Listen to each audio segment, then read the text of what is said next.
시니어들의 금융 라이프를 디자인해 드립니다. 시니어 금융발전소.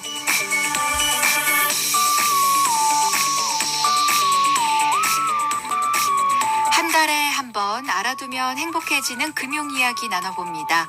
오늘도 시니어 금융 전문가 송갑번 선생님과 함께합니다. 어서 오십시오. 네, 안녕하세요. 예, 선생님 한 달 동안 어떻게 지내셨어요? 그 5월은 1년 중 가장 푸르른 계절이잖아요. 예. 그래서 여행도 가고 운동도 하고 또 공부도 하고 강의 준비도 하고 그렇게 오, 했습니다. 여행 어디 다녀오셨어요? 여행은 제가 DMZ 아세요? 가보셨어요? 예. 네, 평화마을 거기 갔다 왔습니다. 와, 의미 있는 곳에 다녀오셨네요. 아주 그 깔끔하고 예. 청정 지역이더라고요. 정말 부럽습니다. 이 시간 기다렸는데요. 청취자분의 질문 사연부터 살펴보겠습니다. 첫 번째 질문입니다. 2108번님께서 주변에서 보이스피싱 사기를 당했습니다. 모르는 사람에게 돈을 송금했는데 대처법을 몰라 신고하기까지 시간이 많이 걸리더라고요. 금융사기 대처법을 알려주시면 좋겠습니다 하셨어요. 네, 금융사기는 조심한다고 해도 누구나 당할 수가 있습니다. 그쵸. 하지만 빠르게 대처하면은 피해를 최소화할 수가 있습니다. 보이스피싱을 당하여 송금하였을 때 가장 먼저 해야 할 일은 사기범이 돈을 인출하지 못하도록 즉시 송금한 은행의 콜센터나 경찰서 114로 전화하여 지급정지 신청을 해야 합니다. 1회 100만 원 이상 이체된 금액은 ATM으로 출금할 때 30분 이후에 인출이 가능하거든요. 네. 그러므로 이체 후 30분 이내에 최대한 빨리 지급 정지를 신청하는 것이 중요하고요. 네. 두 번째 할 일은 사건 사고 사실 확인원을 발급해서 은행에 제출하는 것입니다.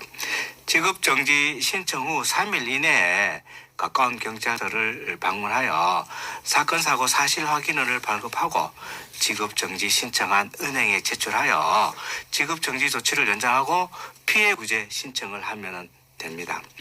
그 다음에 지급 정지된 계좌에 명의자 소명 거치를 거쳐가지고 피해 금액을 환급 받을 수가 있습니다. 네.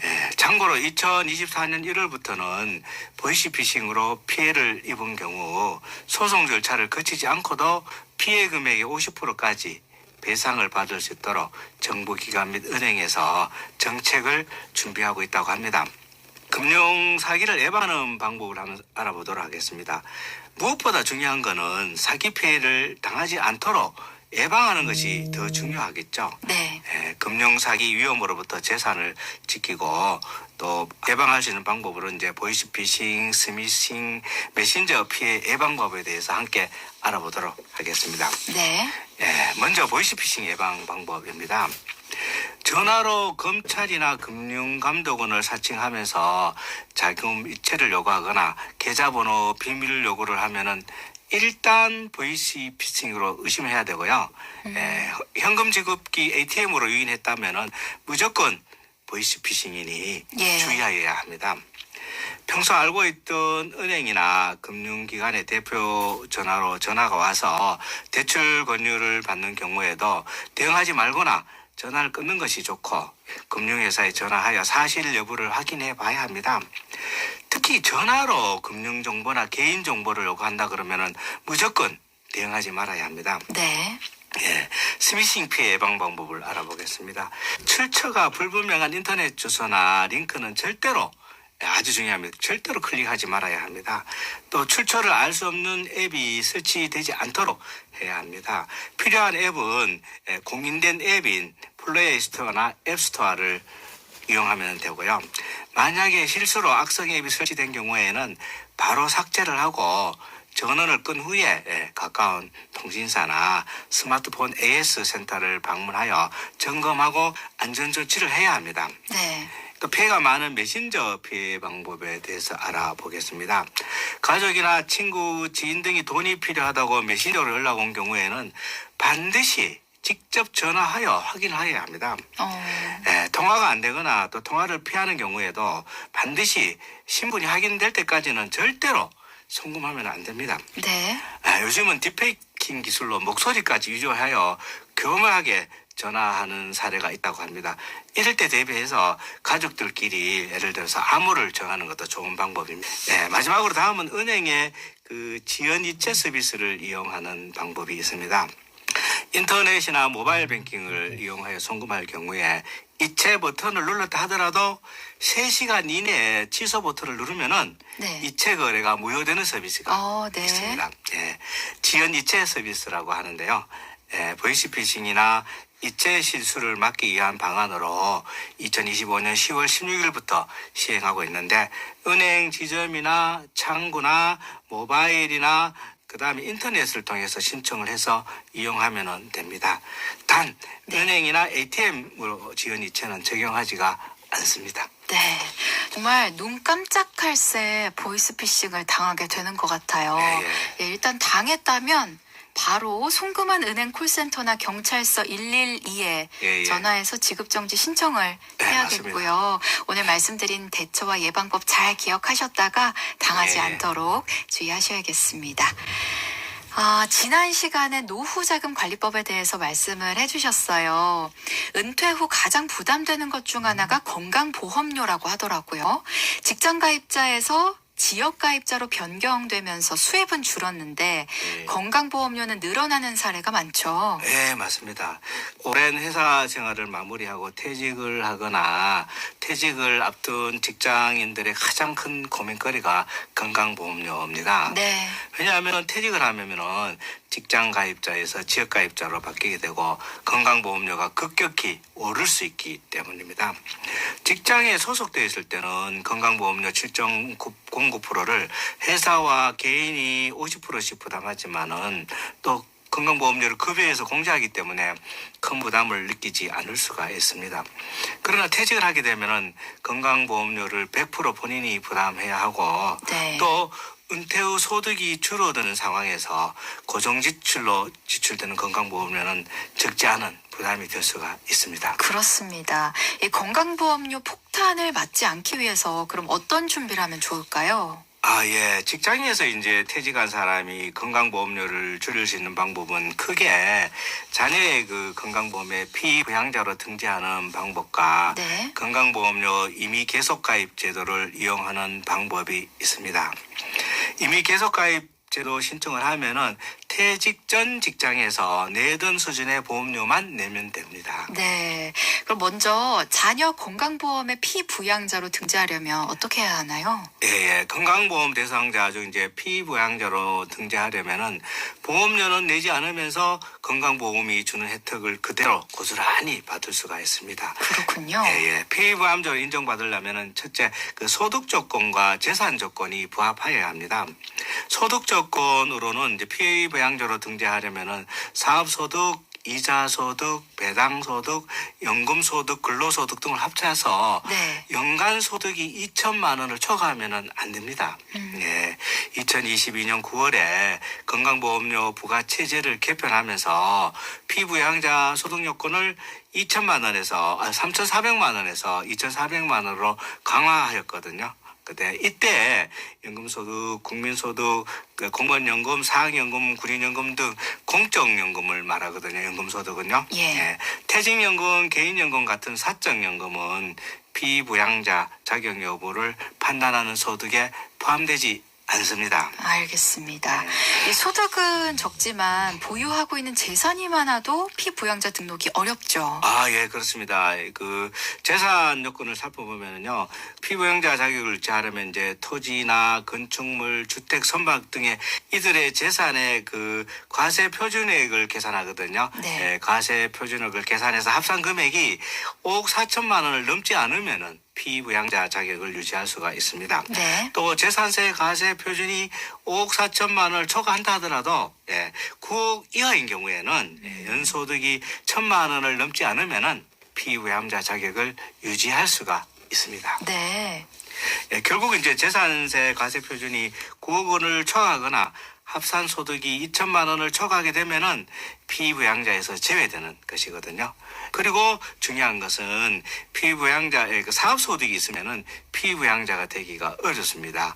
먼저 사업자 등록을 한 경우에 필요 경비를 제외한 사업소득이 1원이라도 있으면은 피부양자가 될 수가 없습니다. 네. 왜냐하면은 사업자가 있으면은 지역가입자로 분류되기 때문입니다. 네. 예. 내가 피부양자가 되는지 자격 요건을 네. 잘 살펴봐야겠습니다. 맞습니다. 네.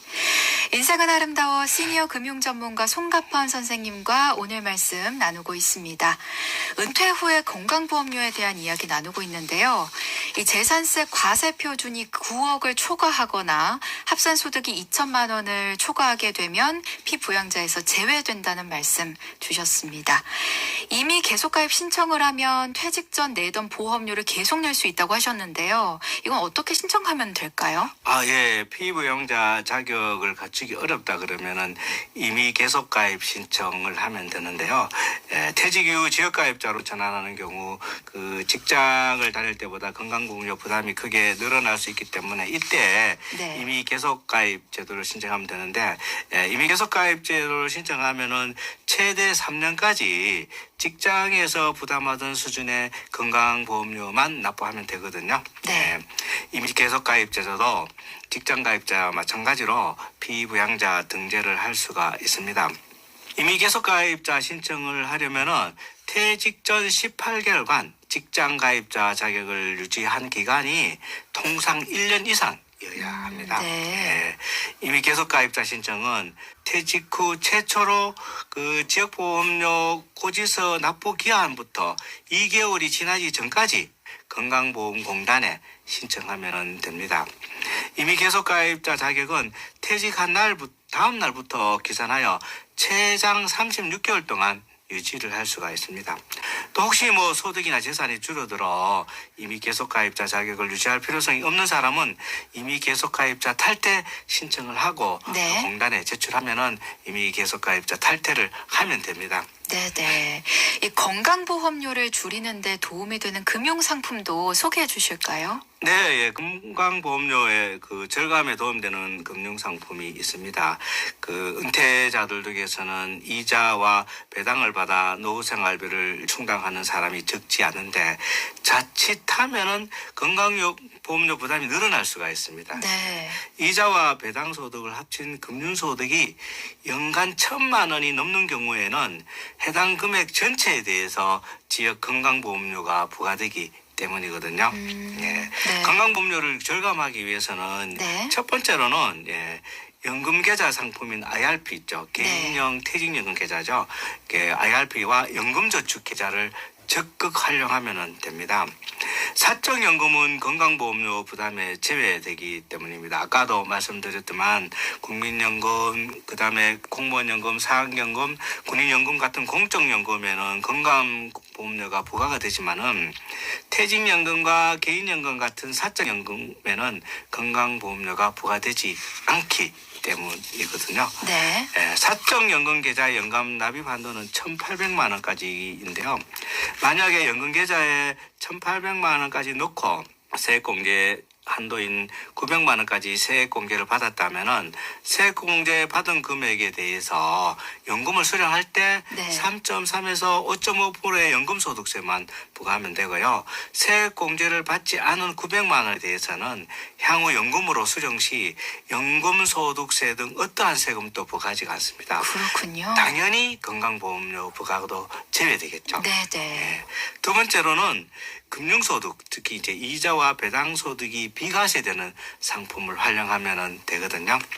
금융소득이 비과세되는 상품으로는 65세 이상 어르신들이 가입할 수 있는 비과세 종합저축, 예. 또 그리고 19세 이상 거주자 등 누구나 가입할 수 있는 ISA, 예. 개인 종합자산관리 계좌를 하죠. 연간 2천만 원까지 불입할 수가 있습니다. 그리고 10년 이상 유지되는 그 비과세 저축보험을 가입하면 됩니다. 비과세 상품은 금융소득에 대해서 비과세가 되고 또 건보료를 부과하는 금융소득에 포함되지 않습니다. 예. 세 번째 방법은 금융자산이 많다면은 금융소득 발생 시기를 조절하거나 분산 투자를 하면 되거든요. 네. 금융소득 만기 관리를 잘 해도 좋은 방법이고요. 즉 이자나 배당소득의 수령 시기를 조절하여 연간 금융소득을 2천만 원이 넘지 않도록 관리하는 방법이 좋은 방법이겠죠. 네. 이 건강보험료와 세금 부담도 줄여주는 금융 상품들 잘 활용해 보시면 좋을 예, 것 예. 같습니다. 이 건강보험료가 과도하게 책정됐다고 생각될 때 구제받을 수 있는 방법은 없을까요? 예, 있습니다. 재산이나 소득이 감소했다면은 네. 건강보험료 조정 신청 제도를 이용하시면 됩니다. 지역가입자의 건강보험료는 그 직전 연도 소득과 6월 1일자 기준의 그 보유 부동산을 기초로 산정이 되거든요. 이때 산정해서 건보료를 1년 동안에 걸쳐 납부하게 됩니다. 직전연도 소득은 5월 달에 종합소득세 신고를 하면은 확정된 소득 자료를 국세청에서 건강보험관리공단에 통보하게 되고 11월부터 새롭게 산정된 건강보험료를 납부하게 됩니다. 네. 하지만 휴업이나 폐업 기타 등으로 소득이 줄었다면은 보험료 조정을 통해 감면이 가능합니다. 네. 예를 들어서 소득 금액 기준 초과로 건보료를 부담하던 사람이 다음에 소득이 기준 금액 이하로 내려왔다면은 11월 달까지 건보료가 부담될 때까지 기다리지 말고 바로 조정 신청을 하면 됩니다. 그리고 이제 건보료를 줄일 수 있는 방법은 그 재취업을 하거나 개인 사업을 시작하여 건강보험료를 줄일 수가 있습니다. 네. 주된 직장에서 퇴직하고 재취업을 하거나 개인 사업을 시작하면은 직장 가입자로 다시 전환되기 때문에 건강보험료를 줄여줄 수가 있습니다. 직장 가입자는 소득에 대해서만 건강보험료를 납부하거든요. 따라서 지역가입자 중에서 재산보험료 부담이 큰 사람은 재취업을 해가지고 건강보험료를 절감할 수가 있습니다. 그렇겠네요. 하지만 네. 주의할 사항은요. 지역가입자 중에서 소득이 많은 사람은 재취업을 하더라도 건강보험료 부담이 크게 줄지 않을 수가 있습니다. 네. 직장가입자는 회사에서 받은 보수 이외의 소득이 연간 2천만 원을 초과하는 경우에는 초과소득의 소득 월액보험료가 별도로 부과되기 때문입니다. 그렇군요. 잘 알겠습니다. 네. 오늘도 유익한 금융정보 잘 들었습니다. 방송 들으시고 궁금한 점 있으신 분들은요. 샵 2842번으로 문자 남겨주세요. 지금까지 시니어 금융전문가 송갑헌 선생님과 함께했습니다. 오늘 말씀 감사합니다. 네, 감사합니다.